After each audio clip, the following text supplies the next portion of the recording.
मैं सबके अंदर एक मासूमियत देखता हूँ, एक बच्चा देखता हूँ जो खुश होना चाहता है, जिंदगी को पूरी तरह से खुलकर जीना चाहता है, कुछ करके, कुछ बनकर, कुछ पाकर।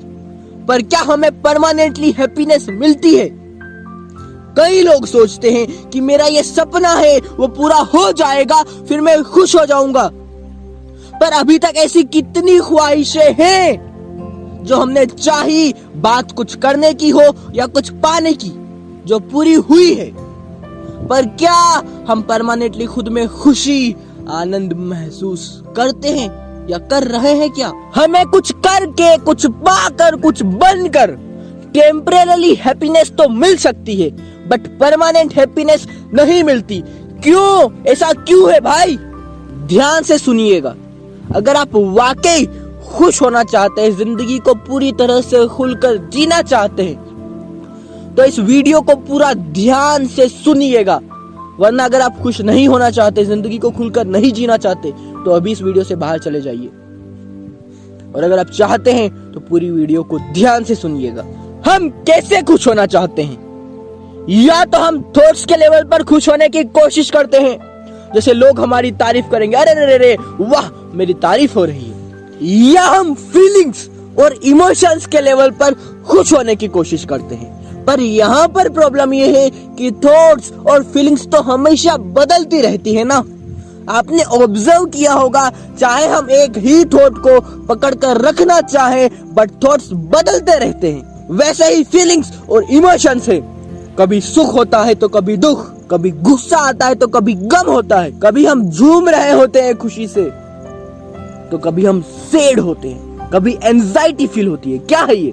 इमोशंस बदलते रहते हैं। अच्छा, हम खुश कहाँ होते हैं? खुद के अंदर या बाहर? एक्सटर्नल। खुद के अंदर हमें खुशी खुद के अंदर महसूस होती है, तो फिर हमें खुशी कहाँ ढूंढना होगी? बाहर की दुनिया में या हमारे खुद के अंदर? खुद के अंदर, ऑफ कोर्स खुद के अंदर, क्योंकि जो भी दिख रहा है, जो भी फील हो रहा है, वो हमारे खुद के अंदर हो रहा है। हम बात कर रहे हैं तो खुद से कर रहे हैं, मतलब हर चीज हमारे खुद के अंदर है, तो हमें खुशी खुद में ही ढूंढना होगी। मतलब हम कुछ बनकर, कुछ करके, कुछ पाकर कभी भी परमानेंटली खुश नहीं हो सकते, क्योंकि ये सब एक्सटर्नल चीजें हैं जो बदलती रहती है। ना ही हम थॉट्स या फीलिंग्स, इमोशंस के लेवल पर परमानेंटली खुश हो सकते हैं, क्योंकि ये भी बदलते रहते हैं। तो फिर सवाल ये है कि हमें परमानेंटली हर पल, हर क्षण में खुशी कैसे मिले? हम परमानेंटली खुश कैसे हो? ये सिर्फ वहां पॉसिबल है जो कभी बदलता ही नहीं है, जो था, जो है और जो हमेशा रहेगा। भगवत गीता में वासुदेव श्री कृष्ण ने कहा है कि सृष्टि का प्रारंभ भी मैं ही हूँ और अंत भी मैं ही हूँ। मैं था, मैं हूँ और मैं हमेशा रहूंगा।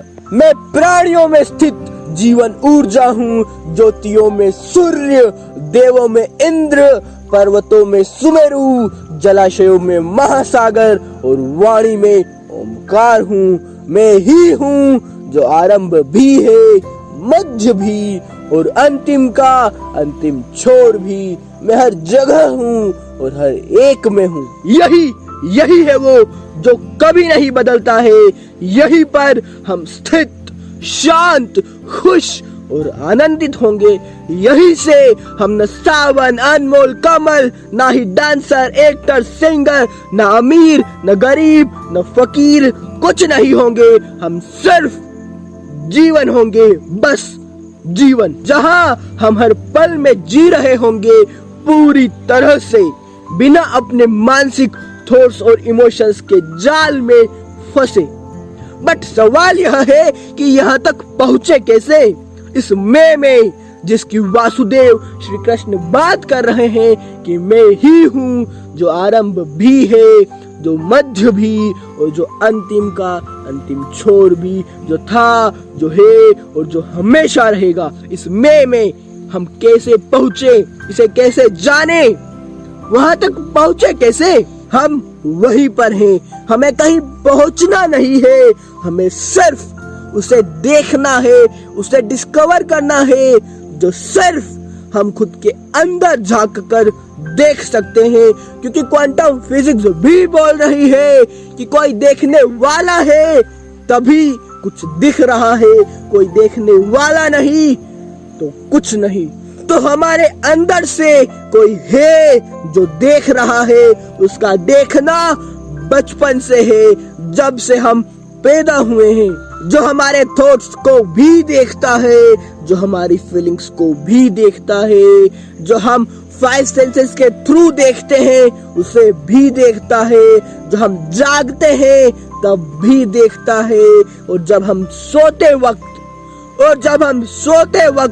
सपना देखते हैं तब भी वो उस सपने को भी देखता है, और जब हम गहरी नींद में होते हैं, जब कुछ नहीं दिख रहा होता है तो वो उस कुछ नहीं को भी देखता है।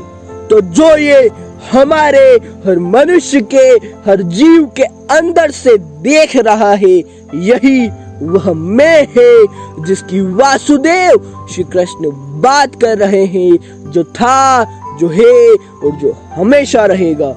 हमें सिर्फ उसे डिस्कवर करना है कि ये मैं जिसकी वासुदेव श्री कृष्ण बात कर रहे हैं, ये क्या और कौन है, जो सिर्फ हम खुद के अंदर जान सकते हैं और डिस्कवर कर सकते हैं। और जब हम इंक्वायरी करेंगे, खुद के अंदर झांकेंगे, तो शायद हो सकता है कि जिस मैं को हम डिस्कवर करना चाहते हैं, जिसकी बात भगवत गीता में वासुदेव श्री कृष्ण कर रहे हैं, वो मैं आप खुद हो, वो मैं खुद हूँ, और वो मैं हर इंसान हो, वो मैं पूरा ब्रह्मांड हो।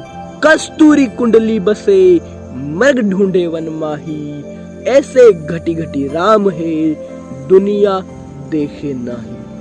बस खुद को कॉन्केयर करना है, खुद को डिस्कवर करना है, यही एक परमानेंट सॉल्यूशन है हमारी हर प्रॉब्लम का, हमारे हर दुख का, और हर पल में आनंदित रहने का, जीवन को पूरी तरह से जी लेने का, जीवन बन जाने का।